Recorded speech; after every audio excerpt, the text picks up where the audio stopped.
Mientras la criada le leía un cuento al niño, su suave voz llenaba el silencio de la habitación.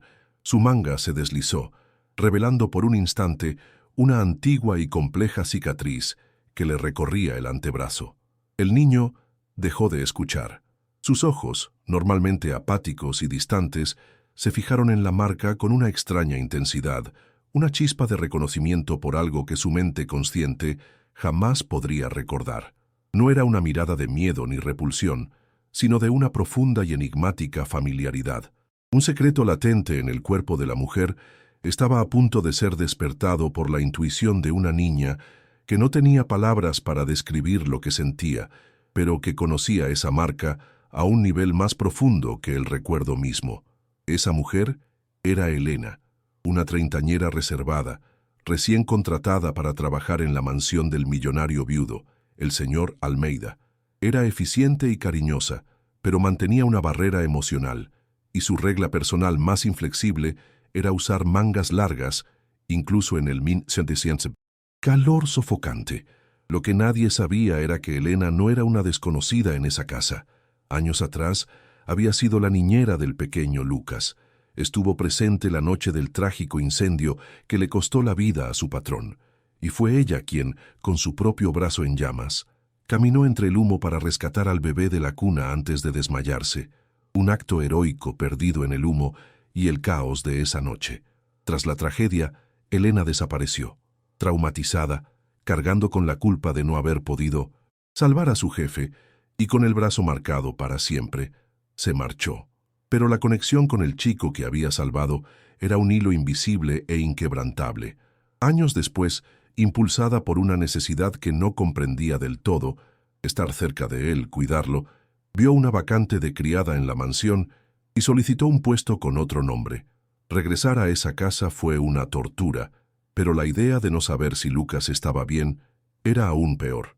Se convirtió en su guardiana anónima, un ángel con un ala herida, vigilando de cerca su preciado cargamento. El antagonista de esa historia no era una persona, sino el recuerdo del incendio mismo. El incendio había dejado profundas heridas en todos. Había transformado al señor Almeida, antes un hombre cálido, en una figura emocionalmente cerrada y sobreprotectora.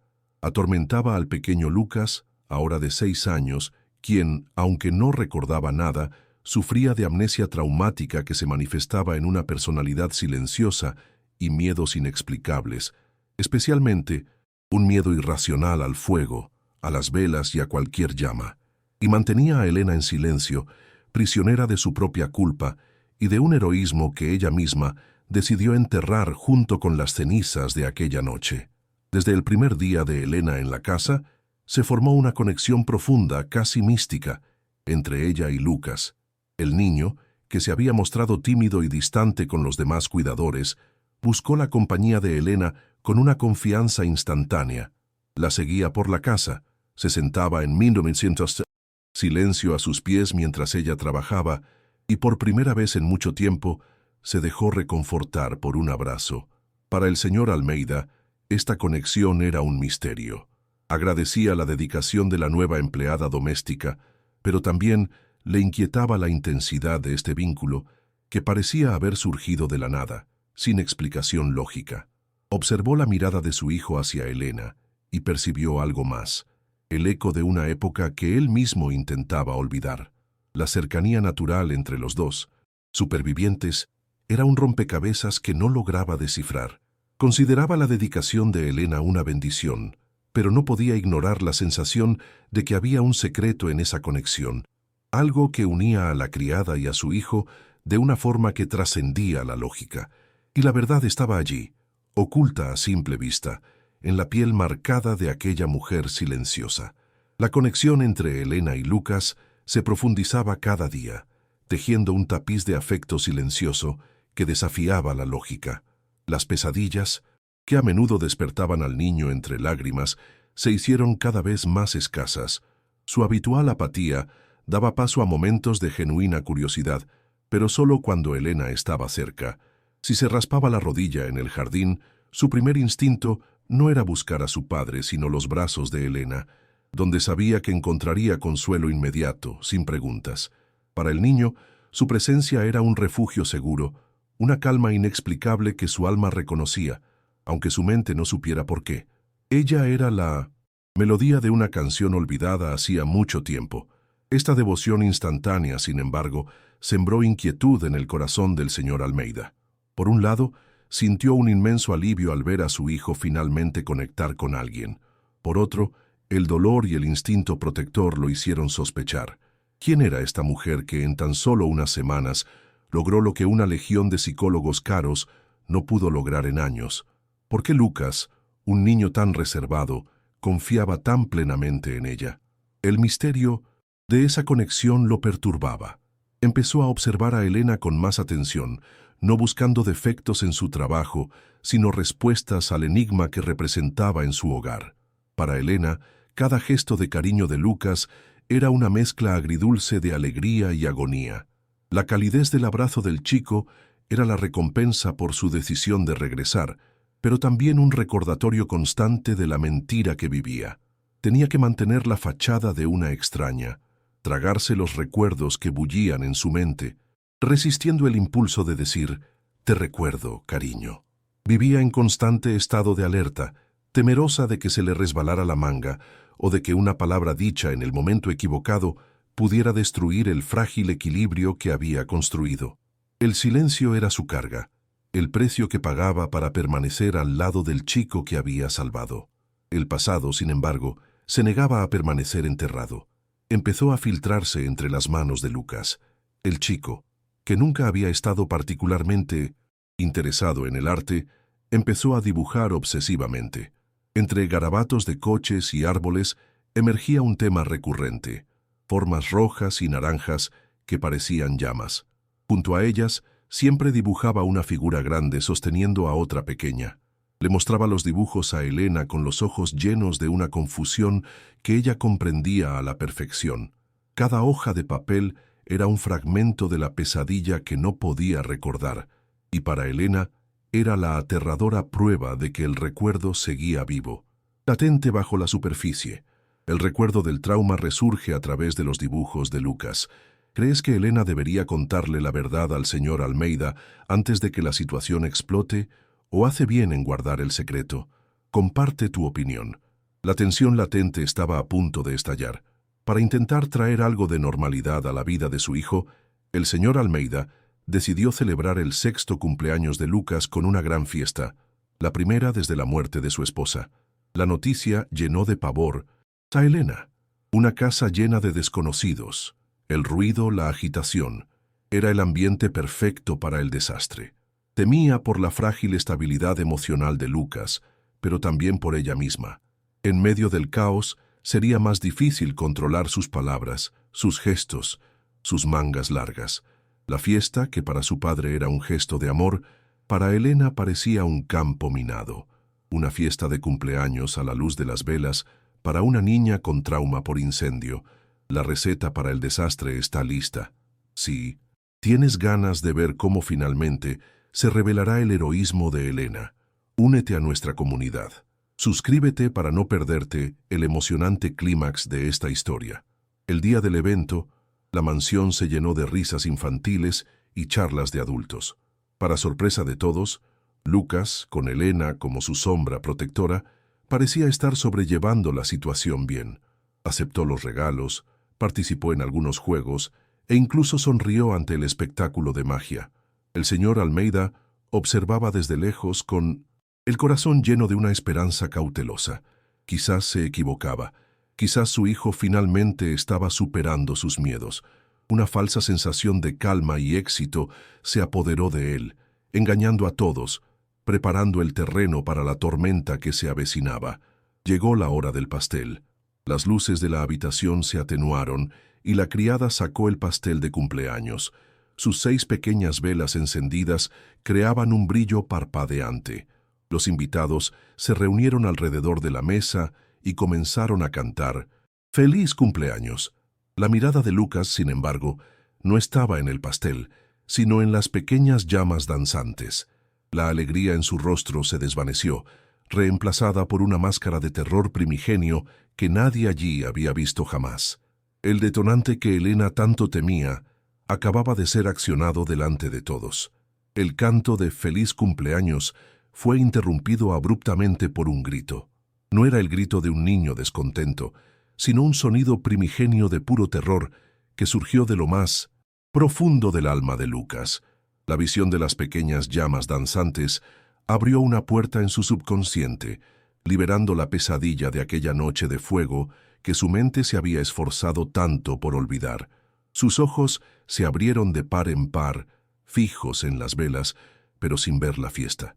Empezó a forcejear, a hiperventilar, con las manitas agarrándose el pecho como si intentara expulsar el dolor. La fiesta terminó en ese instante. El sonido de alegría fue reemplazado por el eco impactante del pánico infantil. Los adultos, paralizados por un instante, reaccionaron con una incómoda confusión. El señor Almeida corrió hacia su hijo, intentando abrazarlo y sujetarlo, pero su tacto solo pareció intensificar el terror del niño, quien lo apartó con una fuerza sorprendente. Otros padres ofrecieron consejos inútiles y contradictorios, creando un círculo de caos e impotencia alrededor del niño. Lucas estaba perdido en su propio infierno, y cada intento de rescate del mundo exterior solo lo hundía más en las llamas de un recuerdo que no podía comprender, rodeado de rostros que ya no reconocía como amigos, sino como sombras amenazantes. Al ver la escena, todo el miedo y la cautela que Elena había cultivado durante años se desvanecieron. El instinto, más fuerte que cualquier promesa de silencio, se apoderó de ella. Ya no era la discreta criada, era la guardiana, la protectora, la heroína de aquella noche olvidada. Caminó entre el círculo de adultos paralizados, ignorando las miradas de asombro y desaprobación. Sus movimientos eran rápidos, concentrados y llenos de una autoridad que nadie allí había visto jamás en ella. En ese momento, su único propósito en el mundo era alcanzar al niño que había rescatado del incendio una vez y que ahora necesitaba ser rescatado de nuevo. Se arrodilló frente a Lucas, impidiéndole ver el pastel y las velas, creando un santuario en medio del caos. Con un gesto rápido y deliberado, se arremangó el uniforme, dejando al descubierto la gran y antigua cicatriz de la quemadura bajo la luz parpadeante. Extendió el brazo cicatrizado frente al chico, como un ancla física en su tormenta de pánico. Con voz firme, pero rebosante de un amor que perduraba a lo largo de los años, pronunció las palabras que había guardado en su corazón. «Mírame, Lucas. ¿Recuerdas? El fuego ya no duele. Estoy aquí, igual que antes». El efecto fue inmediato y milagroso. Al oír esa voz y ver esa marca familiar, Lucas dejó de gritar. Su cuerpo, previamente rígido por el terror, se relajó. Su respiración entrecortada comenzó a calmarse. Sus ojos se fijaron en la cicatriz, no con miedo, sino con un profundo reconocimiento sensorial preverbal. Era el recuerdo, no del fuego, sino de la salvación. El recuerdo de ser llevado por ese brazo a través del calor, la sensación de seguridad en medio del caos. Entonces, ante un público conmocionado, Lucas hizo lo impensable. Se inclinó hacia adelante y depositó un beso suave y reverente en la piel cicatrizada de su Salvador. El beso silenció la habitación como los gritos no pudieron, pero para el señor Almeida, ese gesto, combinado con las palabras de Elena, igual que antes, fue la llave que abrió la cerradura oxidada de su propia memoria traumatizada. Un fragmento de aquella noche caótica regresó con la fuerza de un rayo, la voz de un bombero que decía: «La niñera lo salvó», pero su brazo estaba muy mal.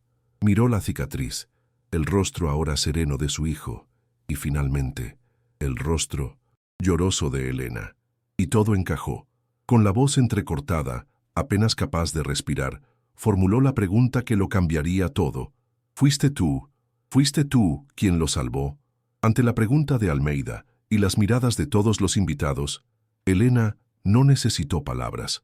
Las lágrimas que corrían por su rostro y un lento y doloroso asentimiento fueron la confesión. Una oleada de comprensión y una vergüenza abrumadora invadieron al señor Almeida. El héroe que había salvado a su hijo había estado allí, bajo su techo todo el tiempo, y la había tratado como a una simple sirvienta. Delante de todos sus amigos y familiares, caminó hacia donde Elena aún estaba arrodillada, abrazando a un Lucas ahora tranquilo. Se arrodilló a su lado. «Perdóname», dijo con la voz entrecortada por la emoción. «Perdona mi ceguera». La disculpa no era para la criada, sino para el ángel guardián de su familia, a quien no había logrado reconocer. La revelación transformó instantáneamente el estatus de Elena. El señor Almeida se puso de pie, y con una autoridad renovada no por el poder sino por la gratitud, anunció a todos los presentes que Elena no era una empleada, sino una heroína, un miembro honorable de su familia, a quien él y su hijo debían la vida. Declaró que a partir de ese momento sería tratada con todo el honor y respeto que merecía. Sus días de ocultar su cicatriz, de vivir bajo el peso de una culpa secreta e inmerecida, habían terminado. La mujer que eligió la invisibilidad para protegerse, finalmente fue traída a la luz para ser celebrada. Con la verdad revelada, la sanación finalmente pudo comenzar para todos. El señor Almeida, con la ayuda de Elena, pudo explicarle a Lucas en términos sencillos la historia de esa noche, transformando al monstruo de fuego en un evento que, aunque triste, trajo una heroína a su vida. Para Lucas, la cicatriz de Elena dejó de ser un misterio y se convirtió en un símbolo de seguridad. Para el señor Almeida, aceptar y honrar a Elena le permitió finalmente procesar su duelo, reemplazando el dolor paralizante con una inmensa y activa gratitud. Y para Elena, liberarse del secreto la liberó de la culpa, permitiendo que sus propias heridas comenzaran a sanar. Meses después, en la pared principal de la sala, donde antes se alzaba un paisaje impersonal, ahora cuelga un nuevo óleo. Es un luminoso retrato de Elena y Lucas. En la imagen, ella lo abraza con ternura y la manga de su vestido es corta, dejando visiblemente expuesta la cicatriz de su antebrazo. Se la representa no como una imperfección, sino como parte integral y hermosa de la escena, un reflejo de su amor y valentía. Elena ya no es una sirvienta, sino la guardiana oficial de Lucas. La casa ya no es un monumento a la pérdida, sino una celebración de la vida que se salvó. El beso de un niño en una cicatriz no solo curó un ataque de pánico, rescató a una heroína olvidada y sanó las heridas invisibles de toda una familia. Su historia nos enseña que nuestras cicatrices no son marcas de vergüenza, sino testimonios de nuestras luchas y la fuerza que tuvimos para sobrevivir. En nombre de su difunta esposa, el señor Almeida creó una fundación para ayudar a los niños víctimas de incendios. ¿Crees que los verdaderos héroes a menudo viven ocultos a plena vista? Deja un comentario, dale me gusta, si esta historia te conmovió, y compártela en honor a todos los ángeles anónimos del mundo.